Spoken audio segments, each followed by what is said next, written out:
everybody, I'm Claudio and welcome to Homemade Japanese. Today I'm teaming up with my wife Yuko to show you how to prepare one of the most popular and delicious dishes of the Japanese cuisine, Tonkatsu, which can be translated as deep-fried breaded pork cutlet.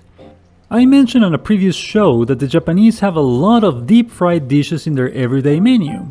Well, today you'll learn that they also have a lot of pork dishes in that menu. The only disadvantage you'll have when trying to make tonkatsu at home is that you won't be able to use Japanese pork, which is of super high quality because of the way pigs are fed and raised in Japan to make their meat extra tender and juicy. However, it's not a difficult dish to make and it's still delicious, so we invite you to give it a try at home. You'll definitely fall in love with it. Let's start with ingredients. To make this dish, you're going to need pork. You can choose between pork loin if you like your meat chewy, or pork tenderloin if you prefer it soft. Today we're using about 700 grams of pork tenderloin, which should be enough to feed 4 to 6 people. Eggs. You're going to need 1 to 2 eggs depending on the amount of pork you're cooking. All-purpose flour. You're going to need all-purpose flour. The amount will depend on the amount of pork you're cooking. Panko. You're going to need Japanese-style breadcrumbs known as panko. The amount will depend on the amount of pork you're cooking. You can find it at most Asian supermarkets, even made by Korean companies like the one you see here. Salt and pepper. You're going to need salt and pepper to season the pork. Tonkatsu sauce. You're going to need tonkatsu sauce to put on the meat when it's time to eat it. You can find it at most Asian supermarkets. And don't forget to stick to Japanese brands. Alright. Now that we have all our ingredients ready, let's show you step by step how to prepare the dish.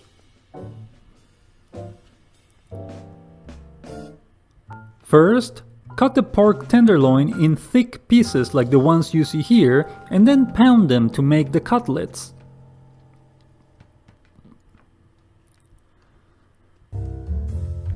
Next, season all the cutlets with salt and pepper as you see here, and then proceed to bread them.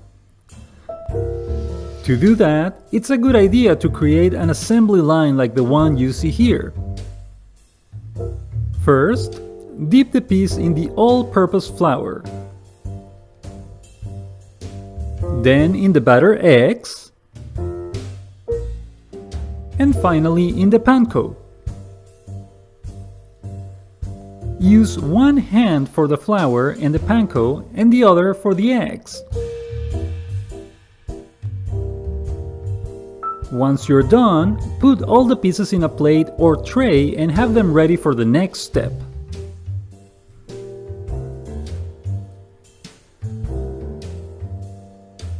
Finally, fry all the cutlets.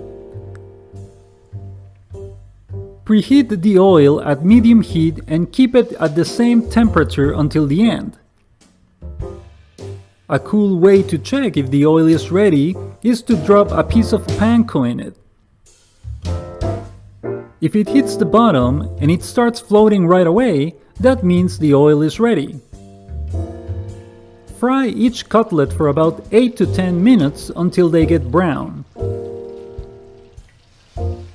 Then, put them in a cooling rack to drain the excess oil and you're done!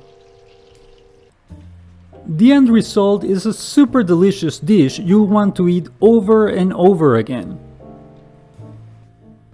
A traditional tonkatsu combo will have shredded cabbage, Japanese white rice, miso soup, and Japanese pickles.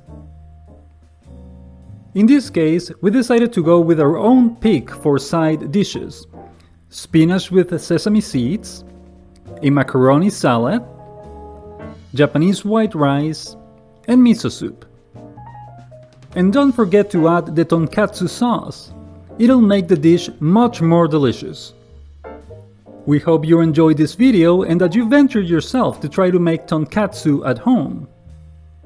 Don't forget to click the like button, to subscribe to our channel to watch more homemade Japanese dishes in the future, and to let us know your questions and feedback in the comment section below.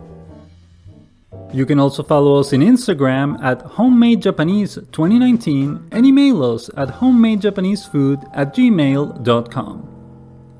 Thanks for watching!